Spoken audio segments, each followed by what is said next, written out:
दोस्तों आप सबको एक बार फिर से आप सबको इस वीडियो में मैं आपका स्वागत करता हूँ। दोस्तों आज की वीडियो आप सभी मसीही भाई बहन के लिए बहुत ही महत्वपूर्ण है और आज मैं आपको इस वीडियो की सहायता से 3 ऐसी बातें बताने वाला हूँ। अगर आप ऐसा करते हैं तो परमेश्वर का आशीष आपके जीवन में जरूर होगा। इसलिए इस पूरा संदेश को आप शुरू से अंत तक जरूर सुने ताकि परमेश्वर का आशीष के जीवन में आ सके। चलिए इस वीडियो को हम शुरू करते हैं। दोस्तों जो पहला बात है कि हम परमेश्वर के स्वरूप में बनाए गए हैं। उत्पत्ति 1 के 27 के अनुसार 26 और 27 के अनुसार परमेश्वर ने हमें और आपको अपने स्वरूप और अपनी समानता में बनाया है। इसीलिए आप जो है जैसे भी दिखते हैं, इस देश के किसी पृथ्वी के किसी भी कोने में क्यों न रहते हैं, आप किसी भी कलर के आप क्यों नहीं, आप अपने आप को मत कोसिए कि मैं ऐसा दिखता हूँ, मैं सुंदर नहीं हूँ, मैं काला हूँ, मैं डाटा हूँ। चाहे किसी भी जाति संप्रदाय का आप क्यों न हो, चाहे कैसा भी आप दिखने वाले क्यों न हो, याद रखिए परमेश्वर ने आपको अपने स्वरूप अपनी समानता में बनाया है। इसीलिए आप अपने आप को मत कोसिए कि मैं गोरा नहीं हूँ, मैं उसके जैसा क्यों नहीं हूँ, ऐसा मत सोचिए। और आपको अपने आप पर घमंड भी नहीं करना है कि मैं इतने ज्यादा सुंदर हूँ, इतने ज्यादा परमेश्वर ने अच्छा बनाया है। ऐसा करना आपके लिए पाप होगा। इसीलिए मेरे प्रियो, परमेश्वर के स्वरूप में आप बनाए गए हैं।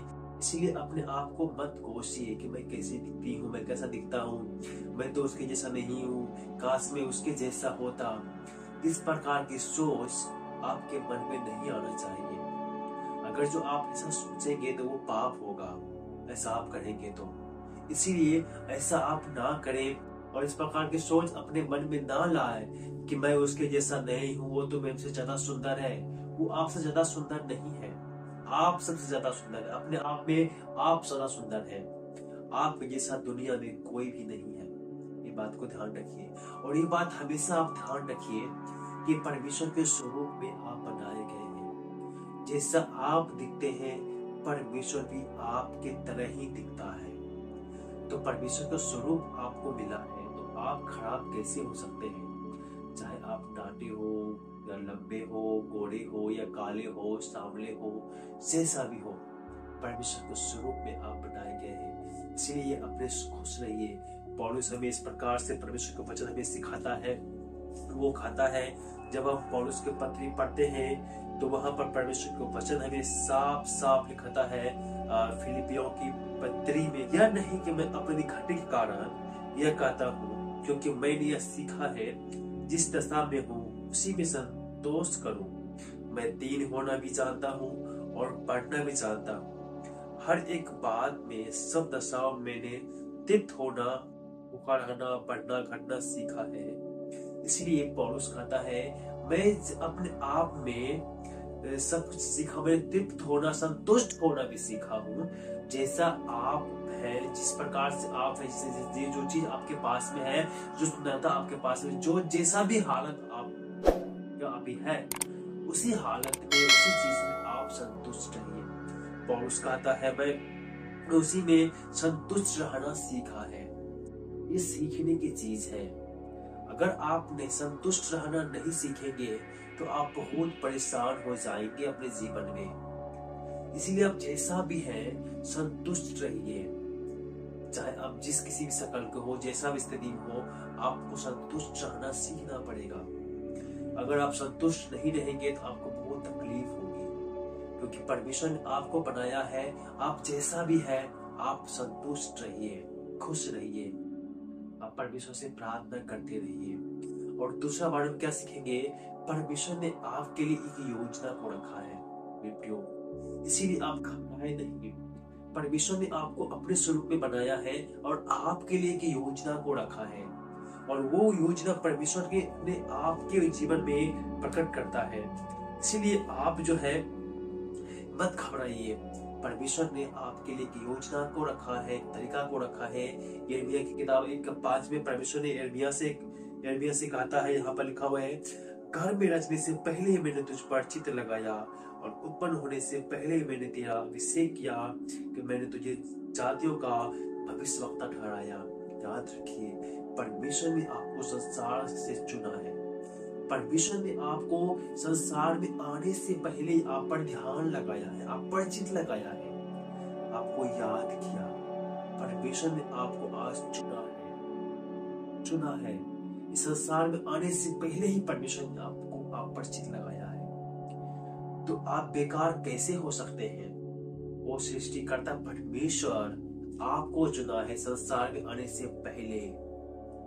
यिर्मयाह से परमेश्वर ने कहा, मैंने तुझे मां के गर्भ से ही तुम पर चित लगाया है। इसीलिए आपको परमेश्वर ने चुना है, चुन करके अलग किया है। तो आपके लिए एक योजना को रखा है, इस योजना को पूरा करना आपकी जिम्मेदारी है। एक वचन और हम पढ़ते हैं, इफिसियों 1:4 में लिखा हुआ है यहाँ पर परमेश्वर का वचन, जैसा उसने हमें जगत की उत्पत्ति से पहले उसने चुन लिया कि हम उसके निकट प्रेम में पवित्र निर्दोष हो। प्रियो, जगत की उत्पत्ति से पहले, यहाँ तक कि सृष्टि का बनने से पहले ही आपको परमेश्वर ने चुन लिया है। इसीलिए आप घबराए नहीं। परमेश्वर ने एक योजना को आपके जीवन में रखा है कि आप उस रास्ते पर चले, आपके जीवन के द्वारा परमेश्वर की योजनाएं को पूरा हो सके। प्रियो, परमेश्वर की जो योजना है वो आपके जीवन से पूरा होना है। हम तीसरा भाग में देखेंगे, उस योजना को अपने जीवन में पूरा करना है। परमेश्वर ने जो योजना आपके जीवन में दिया है, उस योजना को आपको पूरा करना है। परमेश्वर ने हर एक व्यक्ति के लिए अपने जीवन में, उसके जीवन में योजनाओं को रखता है, लेकिन उस योजनाओं को पर पूरा करना है या नहीं करना है, परमेश्वर ने वो आप पर छोड़ा है। आप बाइबल में पढ़ेंगे तो बहुत सारे लोग ऐसे भी हैं जो परमेश्वर की योजनाओं को पूरा किया है, और बहुत सारे लोग ऐसे भी हैं जो परमेश्वर की योजनाओं को पूरा नहीं किया। लेकिन जो लोग जिसके द्वारा परमेश्वर की योजना को पूरा नहीं हुआ, उसका अंत भी एक भयानक रूप से हुआ, और जिसके जीवन में परमेश्वर की योजनाओं को पूरा किया है, उसको परमेश्वर ने बहुत ज्यादा आशीष को दिया है। अब आप तय कीजिए, परमेश्वर ने आपको चुना है तो किस उद्देश्य से चुना है, किस योजना को पूरा करने के लिए चुना है। परमेश्वर ने आपके जीवन में बहुत बड़ा लक्ष्य को रखा है।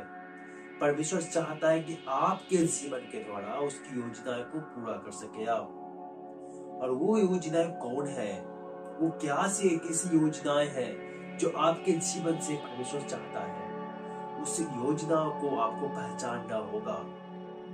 तो किस प्रकार से आप पढ़ सकते हो, इस योजना को पहचान सकते हैं? एक तरीका है बाइबल। आप बाइबल को पढ़ेंगे और बाइबल के मदद से परमेश्वर आपसे बात करेगा, क्योंकि वचन कहता है वचन ही परमेश्वर है। इस बाइबल के जरिए परमेश्वर आपसे बात करेगा और वो आपकी योजनाओं के बारे में आपको बतलाएगा। ये एक दिन में नहीं होगा, लेकिन जब धीरे धीरे रोज आप बाइबल को पढ़ेंगे, परमेश्वर आपसे रोज नए नए तरीका से बातें करेगा, और आपके जीवन से जो योजना को पूरा करना है, आपके जो जीवन का उद्देश्य है, परमेश्वर आपको अपने वचन के माध्यम से बतलाएगा, और उस योजना को आपको पूरा करना है।